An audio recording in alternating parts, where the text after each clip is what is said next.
بسم اللہ الرحمن الرحیم۔ سامعین کرام، آپ سن رہے ہیں عمران سیریز کا اردو ناول فوگاشے، جس کے مصنف ہیں مظہر کلیم ایم اے، اور یہ اس سلسلے کی قسط نمبر 7 ہے۔ مجھے امید ہے آپ کو میری یہ کاوش پسند آ رہی ہوگی۔ آپ نے اگر ابھی تک میرا چینل کہانی گھر سبسکرائب نہیں کیا تو ابھی میرے چینل کو سبسکرائب کر کے بیل نوٹیفیکیشن آن کر دیجئے، تاکہ آنے والی ہر نئی کہانی کی اطلاع بر وقت آپ تک پہنچ سکے۔ جوزف نے اپنی مٹھی عمران کے منہ پر رکھ کر زور سے بھینچنی شروع کر دی۔ اس کی مٹھی میں موجود جڑی بوٹیوں کا رس قطروں کی شکل میں نکل کر عمران کے حلق میں ٹپکنا شروع ہو گیا۔ جوزف چند لمحے بوٹیوں کے رس کے قطرے عمران کے حلق میں ٹپکاتا رہا، پھر اس نے ہاتھ پیچھے کر لیا۔ بس کافی ہے، یہ چند قطرے باس کے جسم میں خون کی مقدار بڑھانے میں بے حد مددگار ثابت ہوں گے۔ جوزف نے کہا تو بلیک زیرو نے عمران کا منہ بند کر دیا۔ اب کیا کرنا ہے؟ بلیک زیرو نے اسی بے چینی سے پوچھا۔ اب باس کو الٹا لٹکانا ہے اور پھر میں اس کے سر کے نیچے آگ جلاؤں گا، جوزف نے کہا تو بلیک زیرو ایک طویل سانس لے کر رہ گیا۔ جوزف نے آگے بڑھ کر عمران کو اٹھایا اور اسے لیے ہوئے گارڈن میں آ گیا، جہاں اس نے عمران کو الٹا لٹکانے کے لیے پہلے سے ہی زمین میں بانس گاڑ رکھے تھے۔ جوزف نے عمران کو بانسوں کے درمیان لٹایا اور پھر اس نے اوپر لٹکی ہوئی رسی کو کھینچنا شروع کر دیا۔ بلیک زیرو اس کے پاس آ کر کھڑا ہو گیا تھا۔ جوزف نے رسی نیچے کھینچی اور پھر اس نے جھک کر رسی کے ایک سرے سے عمران کی ٹانگیں باندھنی شروع کر دیں۔ عمران کی ٹانگیں اچھی طرح سے باندھ کر جوزف نے رسی کے دوسرے سرے کو کھینچنا شروع کیا تو عمران کی ٹانگیں آہستہ آہستہ اوپر اٹھنا شروع ہو گئیں۔ پھر عمران کا نچلا جسم اوپر اٹھا اور پھر آہستہ آہستہ عمران الٹا ہو کر اوپر اٹھتا چلا گیا۔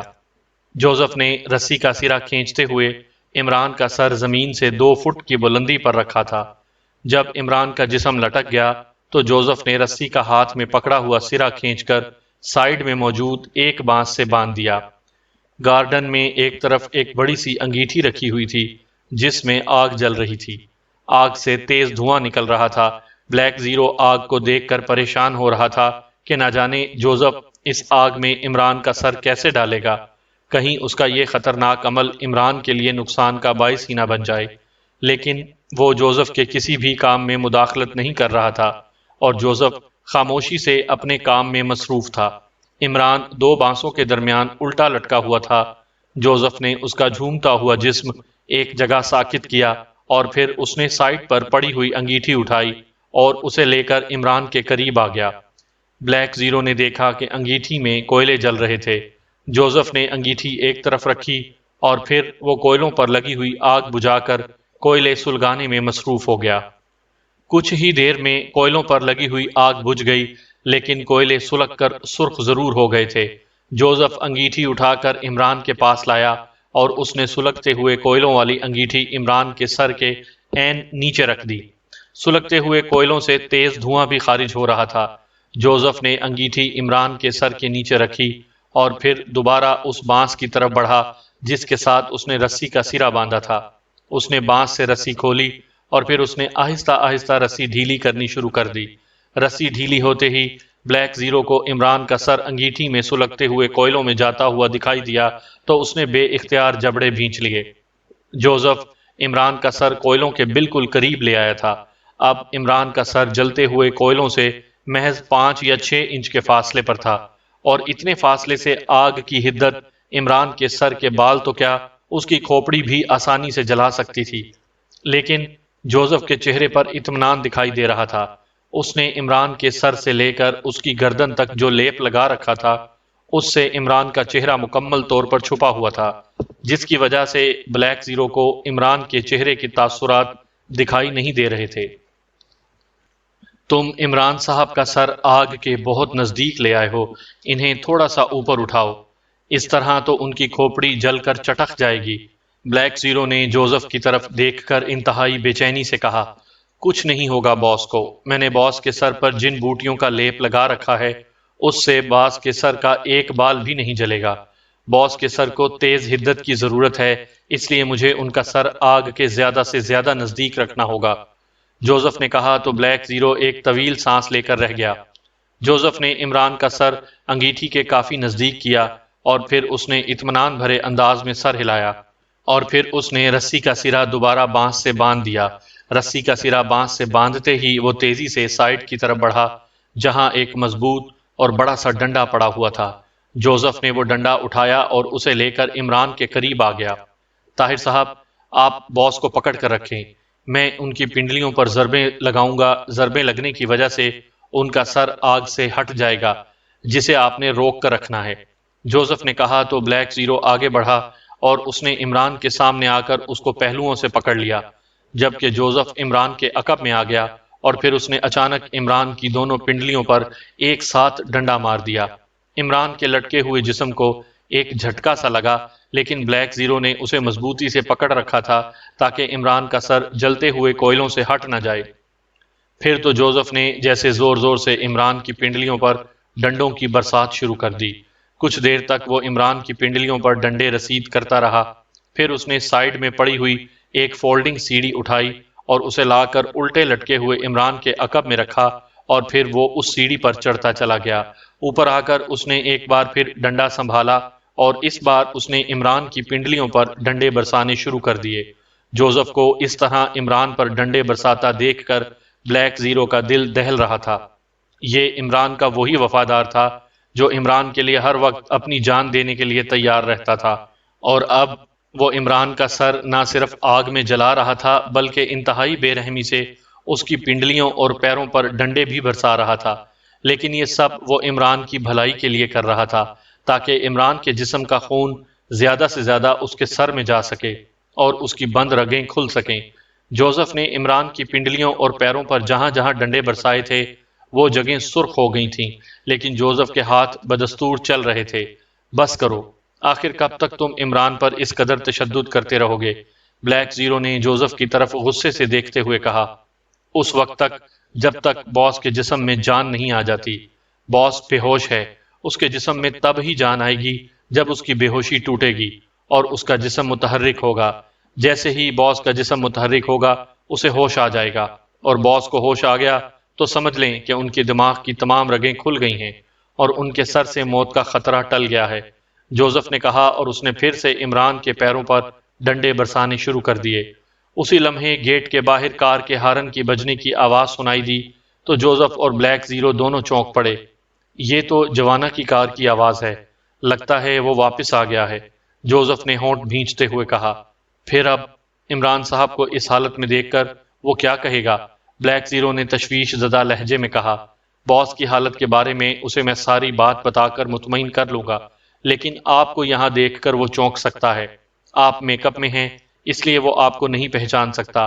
آپ کہہ دینا کہ آپ باس کے دوست ہیں، اور باس آپ کو کسی سڑک پر اس حالت میں پڑے ہوئے ملے تھے۔ باس کچھ ہوش میں تھے اور باس نے ہی آپ کو انہیں یہاں میرے پاس لانے کے لیے کہا تھا۔ اس طرح بات سنبھل جائے گی، جوزف نے کہا۔ تو کیا میں جا کر گیٹ کھولوں؟ بلیک زیرو نے پوچھا۔ نہیں، گیٹ کا ریموٹ کنٹرول اس کے پاس ہے، وہ خود ہی گیٹ کھول کر آ جائے گا، جوزف نے کہا تو بلیک زیرو نے اس بات میں سر ہلا دیا۔ اسی لمحے گیٹ خود بخود کھلتا چلا گیا اور گیٹ کھلتے ہی جوانا کی جہازی سائز کی کار اندر داخل ہوتی دکھائی دی۔ گیٹ چونکہ گارڈن کے قریب ہی تھا، اس لیے جیسے ہی جوانا کار اندر لایا وہ گارڈن کا منظر دیکھ کر بری طرح سے چونک پڑا۔ اس نے کار گیٹ کے پاس ہی روک دی تھی اور ریموٹ کنٹرول سے گیٹ بند کر دیا تھا، اور اب وہ آنکھیں پھاڑ پھاڑ کر الٹے لٹکے ہوئے عمران اور جوزف کی طرف دیکھ رہا تھا، جو سیڑھی پر چڑھا عمران کے پیروں پر ڈنڈے برسا رہا تھا۔ جوانا چند لمحے آنکھیں پھاڑتے یہ سب کچھ دیکھتا رہا، پھر اس نے کار آگے بڑھائی اور کار پورچ میں لے جا کر روک دی۔ کار روکتے ہی وہ تیزی سے کار سے نکلا اور پھر تقریباً بھاگتا ہوا اس طرف آیا۔ یہ سب کیا ہو رہا ہے جوزف؟ جوانا نے آنکھیں پھاڑ پھاڑ کر جوزف اور الٹے لٹکے ہوئے عمران کی طرف دیکھتے ہوئے کہا۔ کچھ نہیں، میں باس کو پھر سے زندہ کرنے کی کوشش کر رہا ہوں، جوزف نے کہا۔ پھر سے زندہ کرنے کی کوشش کر رہے ہو؟ کیا مطلب؟ کیا ہوا ہے ماسٹر کو؟ اور یہ آدمی، یہ کون ہے؟ جوانا نے حیرت زدہ لہجے میں کہا۔ یہ باس کا دوست ہے اور باس کو یہی یہاں لایا ہے۔ باس کی حالت بہت خراب تھی، اگر یہ وقت پر باس کو یہاں نہ لاتا تو باس کی جان بچانی مشکل ہو جاتی، جوزف نے کہا۔ لیکن ماسٹر کو ہوا کیا ہے اور یہ تم نے اس کا سر انگاروں پر کیوں رکھا ہوا ہے؟ جوانا نے حیرت زدہ لہجے میں کہا۔ تم ان باتوں کو نہیں سمجھو گے، باس کی زندگی ابھی خطرے سے باہر نہیں آئی ہے، مجھے ہر حال میں اسے بچانا ہے۔ اب تم خاموشی سے ایک طرف کھڑے ہو جاؤ اور دعا کرو کہ باس کو جلد سے جلد ہوش آ جائے۔ جوزف نے کہا۔ لیکن جوانا نے کہنا چاہا، لیکن بعد میں کر لینا، فی الحال میرے لیے باس کی جان بچانا زیادہ ضروری ہے، جوزف نے کہا، اور اس نے ایک بار پھر زور سے عمران کے پیروں کے تلووں پر ڈنڈا مارنا شروع کر دیا۔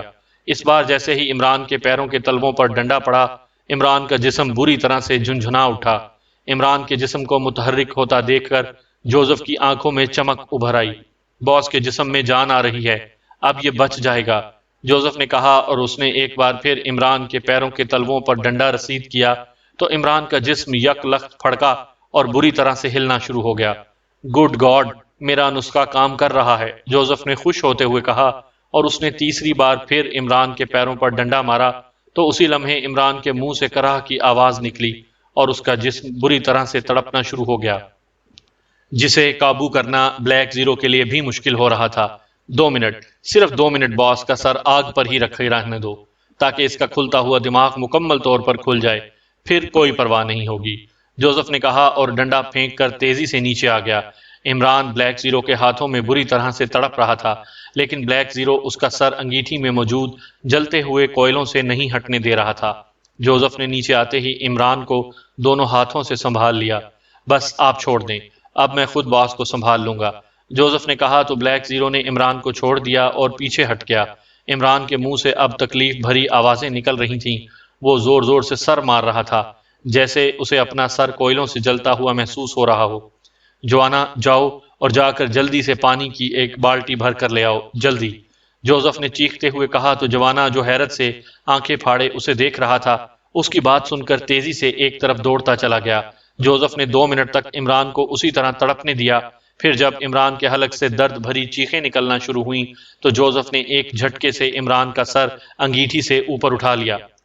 طاہر صاحب، آگے بڑھ کر باس کی ٹانگیں کھول دو، جوزف نے کہا تو بلیک زیرو تیزی سے آگے بڑھا اور اس نے فولڈنگ سیڑھی پر چڑھ کر عمران کی ٹانگوں پر بندھی ہوئی رسیاں کھولنا شروع کر دیں۔ چونکہ جوزف نے عمران کا جسم اوپر اٹھا رکھا تھا، اس لیے عمران کی ٹانگوں پر بندھی ہوئی رسیاں کافی ڈھیلی ہو گئی تھیں، جسے کھولنے میں بلیک زیرو کو زیادہ وقت نہ لگا تھا۔ جیسے ہی بلیک زیرو نے عمران کے پیروں سے رسیاں کھولیں، جوزف نے عمران کو دونوں ہاتھوں سے گھما کر سیدھا کیا اور اسے لا کر بڑے اطمینان بھرے انداز میں نرم گھاس پر لٹا دیا۔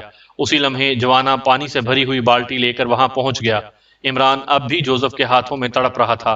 پانی باس کے سر اور جسم پر انڈیل دو، جوزف نے کہا تو جوانا نے بالٹی کا پانی عمران کے سر اور جسم پر ڈالنا شروع کر دیا۔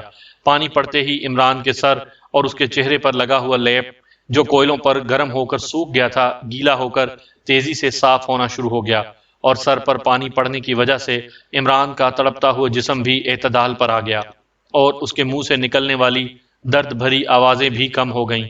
جوانا نے جب بالٹی کا سارا پانی عمران کے سر پر انڈیل دیا تو وہ پیچھے ہٹ گیا۔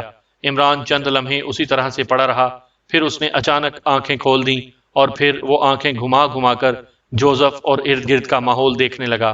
گڈ گاڈ باس، کہ تم کو ہوش آ گیا، اب تمہاری طبیعت کیسی ہے؟ جوزف نے عمران کو آنکھیں کھولتے دیکھ کر انتہائی مسرت بھرے لہجے میں کہا۔ عمران کی آنکھیں کھلتے دیکھ کر بلیک زیرو اور جوانا کے چہروں پر بھی مسرت کے تاثرات نمایاں ہو گئے تھے، اور وہ دونوں تیزی سے آگے بڑھ کر عمران کی طرف دیکھنا شروع ہو گئے تھے۔ طبیعت؟ کون سی طبیعت؟ کس طبیعت کی بات کر رہے ہو؟ عمران نے حیرت بھرے لہجے میں کہا۔ میں تمہاری طبیعت کا پوچھ رہا ہوں باس، جوزف نے دانت نکالتے ہوئے کہا۔ میری طبیعت؟ کیوں، کیا ہوا ہے میری طبیعت کو، اور تم کون ہو؟ گوشت کے کالے پہاڑ اور یہ دونوں کون ہیں؟ عمران نے کہا۔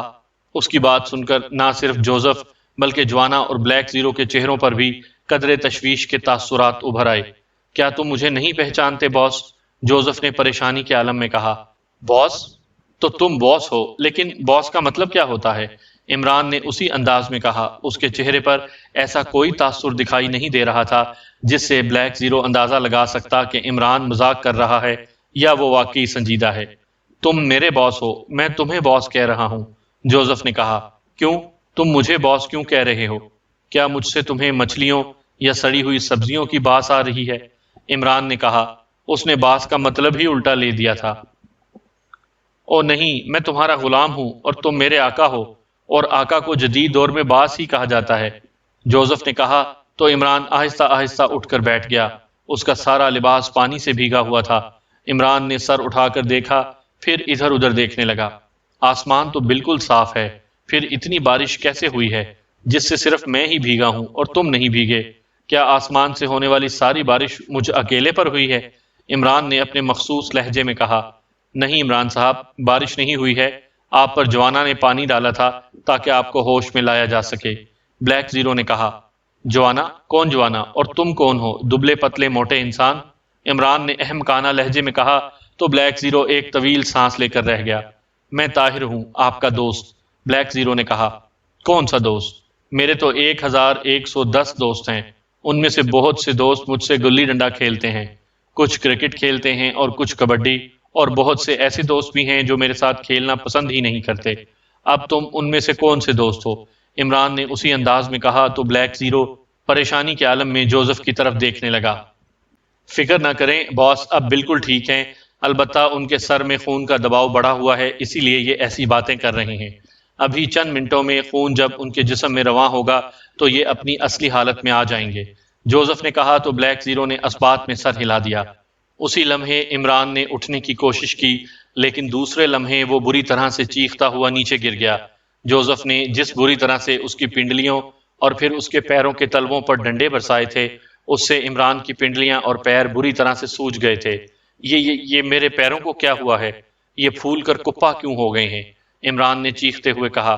سوری باس، آپ کو ہوش میں لانے کے لیے میں نے آپ کی ٹانگوں پر ڈنڈے برسائے تھے، جوزف نے شرمندہ لہجے میں کہا۔ ڈنڈے؟ اور تم نے مجھ پر برسائے تھے؟ عمران نے حیرت بھرے لہجے میں کہا۔ سوری باس، آپ کی جان خطرے میں تھی اور مجھے آپ کی جان ہر حال میں بچانی تھی، اس لیے مجھے وہ سب کچھ کرنا پڑا جسے کرنے کے لیے میں نے کبھی خواب میں بھی نہیں سوچا تھا، جوزف نے شرمندہ سے لہجے میں کہا۔ صرف ڈنڈے ہی برسائے تھے یا کچھ اور بھی کیا تھا؟ مجھے تو ایسا لگ رہا ہے جیسے تم نے مجھے الٹا بھی لٹکا رکھا تھا اور میرا سر آگ میں بھی جھونک رکھا تھا۔ عمران نے بانسوں اور وہاں کوئلوں سے جلتی ہوئی انگیٹھی کی طرف دیکھتے ہوئے کہا۔ اس کی بات سن کر بلیک زیرو کے چہرے پر سکون آ گیا۔ عمران جس انداز میں بات کر رہا تھا اس سے صاف اندازہ ہو رہا تھا کہ وہ اب نارمل ہو چکا ہے۔ یس باس، میں نے آپ کو الٹا بھی لٹکایا تھا اور آپ کا سر جلتے ہوئے کوئلوں پر بھی رکھا تھا، جوزف نے سر جھکا کر بڑے دھیمے لہجے میں کہا۔ اس نے جو کچھ بھی کیا تھا وہ آپ کی بھلائی کے لیے کیا تھا عمران صاحب، بلیک زیرو نے کہا۔ کون عمران صاحب؟ مجھے کہہ رہے ہو یا گوشت کے ان کالے پہاڑوں سے؟ عمران نے ایک بار پھر اپنے مخصوص انداز میں کہا۔ میں آپ سے کہہ رہا ہوں اور میں جانتا ہوں کہ آپ اب نارمل ہیں، بلیک زیرو نے مسکرا کر کہا۔ تم جو کہتے ہو کہتے رہو، مرضی تو میری ہے کہ میں مانوں یا نہ مانوں، عمران نے بڑی بوڑھیوں کے انداز میں ہاتھ نچا کر کہا۔ آپ کے اس انداز نے میری ساری فکر دور کر دی ہے اور اب مجھے اس بات پر خوشی ہو رہی ہے کہ میں نے آپ کو جوزف کے پاس لا کر غلطی نہیں کی تھی، بلیک زیرو نے کہا، اس کے لہجے میں گہرا اطمینان جھلک رہا تھا۔ ہوا کیا تھا مجھے اور مجھے ٹھیک کرنے کے لیے اس کالے بھوت نے کیا کیا تھا؟ عمران نے کہا۔ اس کی پنڈلیاں اور پیر سوجے ہوئے تھے، اس لیے اس سے اٹھا نہیں جا رہا تھا اور وہ وہیں بیٹھ گیا تھا۔ اس کی بات سن کر بلیک زیرو نے عمران کو ساری تفصیل بتا دی کہ کس طرح اسے عمران کی واچ ٹرانسمیٹر پر ایمرجنسی کال ملی تھی اور وہ کس طرح سے اسے ہوٹل وائٹ سٹی سے لایا تھا۔ اس نے عمران کو تفصیل سے بتانا شروع کر دیا۔ اب آپ بتائیں کہ آپ کے ساتھ کیا ہوا تھا اور وہ ایسی کون سی بد روح تھی جس نے آپ کو حقیقی معنوں میں موت کے منہ تک پہنچا دیا تھا؟ بلیک زیرو نے ساری تفصیل بتا کر عمران سے کرانسی زبان میں پوچھا تاکہ جوانا جو وہاں موجود تھا ان کی باتیں نہ سمجھ سکے۔ اس بدروح کا نام فوگاشے ہے، عمران نے ایک طویل سانس لیتے ہوئے کہا۔ فوگاشے؟ یہ کون ہے؟ بلیک زیرو نے چونک کر کہا۔ کارمن کا تربیت یافتہ اور انتہائی منجا ہوا سیکرٹ ایجنٹ جو کارمن کی بلیو برڈ ایجنسی کے لیے کام کرتا ہے۔ اس کے بارے میں مشہور ہے کہ وہ اپنے کسی دشمن کو زندہ نہیں چھوڑتا اور اس پر ایک خاص قسم کا وار کرتا ہے جسے ہیڈ لاک وار کہا جاتا ہے، اور وہ وار جوزف کے کلوشگا وار جیسا ہی ہوتا ہے۔ ہیڈ لاک کے وار سے اس کے دشمن کی فوری ہلاکت ہو جاتی ہے۔ شاید اس نے مجھ پر بھی وہی داؤ استعمال کیا تھا۔ جب اس نے سر کی دونوں سائڈوں پر ہاتھ مارے تھے تو مجھے یہی محسوس ہوا تھا جیسے میرے کانوں کے پردے پھٹ گئے ہوں اور میرا دماغ ہل گیا ہو۔ میں نے اس سے مقابلہ کرنے کی ہر ممکن کوشش کی تھی، لیکن اس وقت میری آنکھوں کے سامنے دھند سی چھا رہی تھی اور مجھے اس کا مقابلہ کرنے میں مشکل ہو رہی تھی، اور اس نے موقع کا فائدہ اٹھا کر مجھے دھنک کر رکھ دیا، اور پھر اس نے مجھ پر ایک بار پھر وہی مخصوص داؤ استعمال کیا تھا جس سے میرے دماغ کے سارے بلب بجھ گئے تھے اب مجھے یاد نہیں کہ مجھے کس وقت ہوش آیا تھا اور میں نے نہ جانے کب لاشعوری کے عالم میں تمہیں ایمرجنسی کال دی تھی۔ بہرحال جوزف نے جو کیا ہے وہ ٹھیک کیا ہے۔ جس طرح سے میری دماغ کی رگیں ڈیمیج ہوئی تھیں، انہیں ٹھیک کرنے اور نارمل حالت میں لانے کے لیے یہ عمل ضروری تھا، ورنہ شاید ہی میری جان بچتی۔ جوزف نے میرے لیے جو کچھ کیا ہے میں اس کا احسان مند ہوں، عمران نے کہا۔ نو باس، اس میں آپ کو میرا احسان مند ہونے کی ضرورت نہیں ہے۔ مجھے فادر جوشوا نے پہلے ہی خبردار کر دیا تھا کہ تم پر کلوشگا کا حملہ ہوا ہے۔ مجھے بس اس بات کا ڈر تھا کہ کہیں کلوشگا کے حملے سے تمہارے دماغ کی شریانیں نہ پھٹ گئی ہوں۔ اگر ایسا ہو جاتا تو آپ کے کانوں سے خون نکل آتا، اور اگر آپ کے کانوں سے خون جاری ہو جاتا تو پھر میں بھی آپ کو نہیں بچا سکتا تھا، جوزف نے کہا۔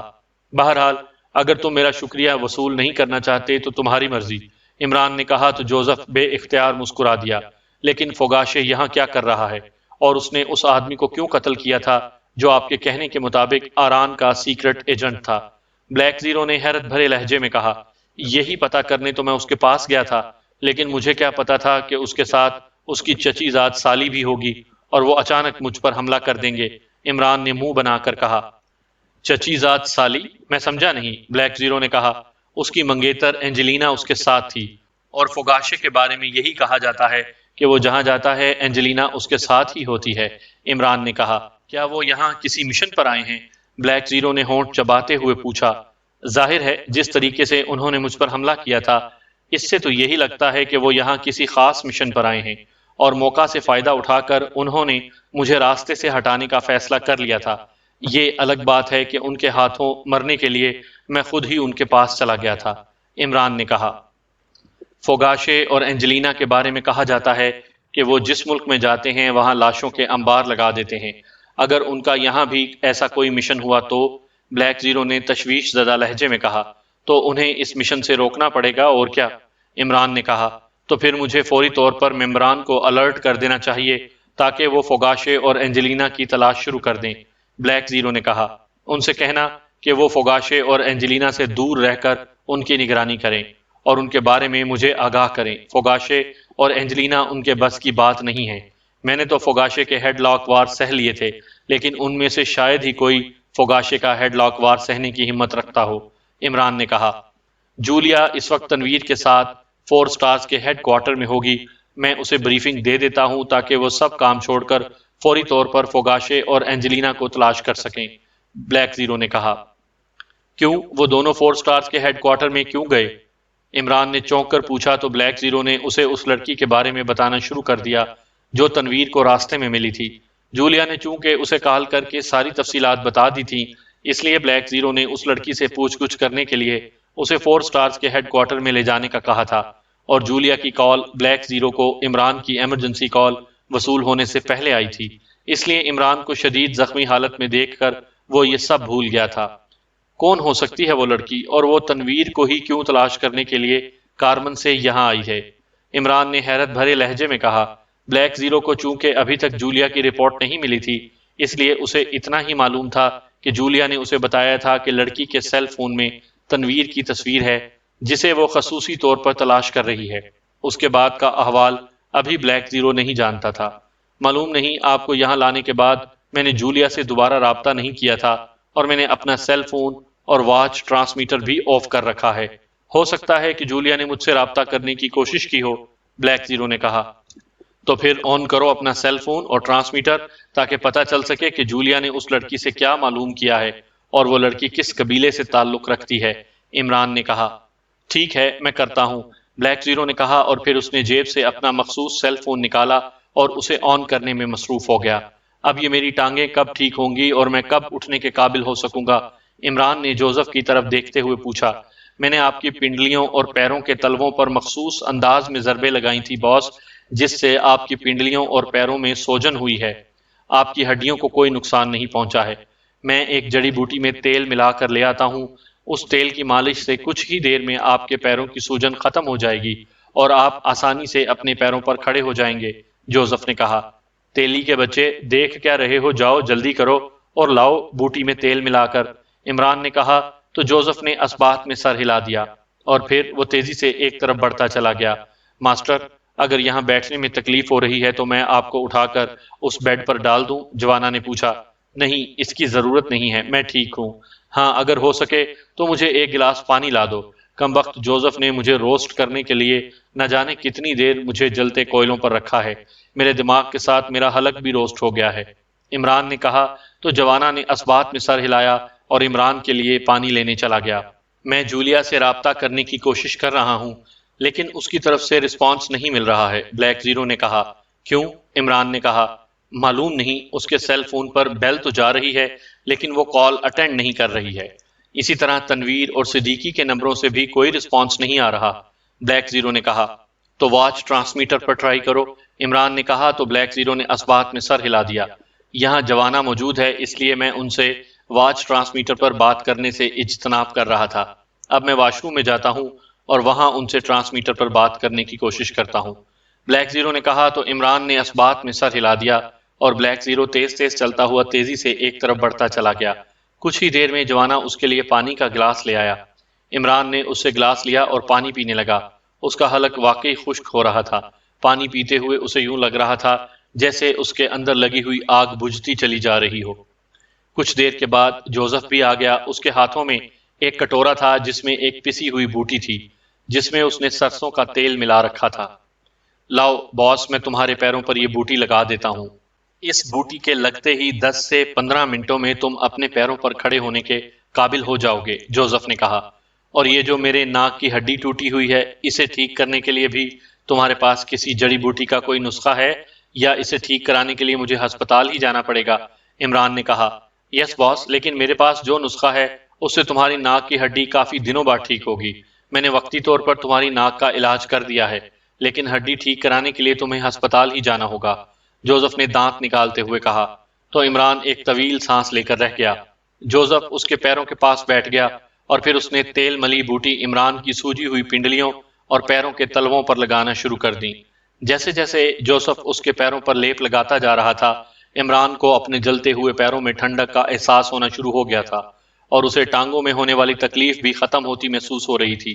ابھی جوزف عمران کی ٹانگوں پر لیپ لگا ہی رہا تھا کہ اسی لمحے بلیک زیرو واش روم سے نکل کر باہر آ گیا۔ اس کی آنکھوں میں شدید بے چینی اور پریشانی کے سائے لہرا رہے تھے۔ اسے پریشان دیکھ کر عمران چونک پڑا۔ کیا ہوا؟ کیا واش روم میں پانی ختم ہو گیا ہے؟ عمران نے اس کی طرف غور سے دیکھتے ہوئے اپنے مخصوص لہجے میں کہا۔ نہیں، میں نے ان سے واچ ٹرانسمیٹر پر بات کرنے کی کوشش کی تھی لیکن نہ تنویر میری کال ریسیو کر رہا ہے، نہ جولیا اور نہ ہی صدیقی۔ میں نے صفدر سے بھی رابطہ کرنے کی کوشش کی تھی لیکن وہ بھی میری کال ریسیو نہیں کر رہا ہے۔ لگتا ہے وہ کسی بڑی مصیبت میں ہیں، بلیک زیرو نے پریشانی کے عالم میں کہا۔ کیپٹن شکیل یا پھر 4 سٹارز کے باقی ممبران سے بات کر لیتے اور انہیں وہاں بھیج دیتے، عمران نے کہا۔ یہی کیا ہے، میں نے کیپٹن شکیل اور 4 سٹارز کے باقی ممبران کو 4 سٹارز کے ہیڈ کوارٹر جانے کا حکم دیا ہے تاکہ وہ وہاں جا کر صورتحال معلوم کر سکیں اور مجھے رپورٹ دے سکیں، بلیک زیرو نے کہا تو عمران نے اثبات میں سر ہلا دیا۔ عجیب و غریب حالات ہیں، ایک طرف فوگاشے اور اس کی منگیتر یہاں ہیں، دوسری طرف آران کا ایک بہترین ایجنٹ ہلاک ہو گیا ہے، اور اب یہ لڑکی، آخر یہ کیسا ٹرائی اینگل ہے اور یہ سارا چکر ہے کیا جس کے نہ سر کا پتہ چل رہا ہے اور نہ پیر کا؟ عمران نے الجھے ہوئے لہجے میں کہا۔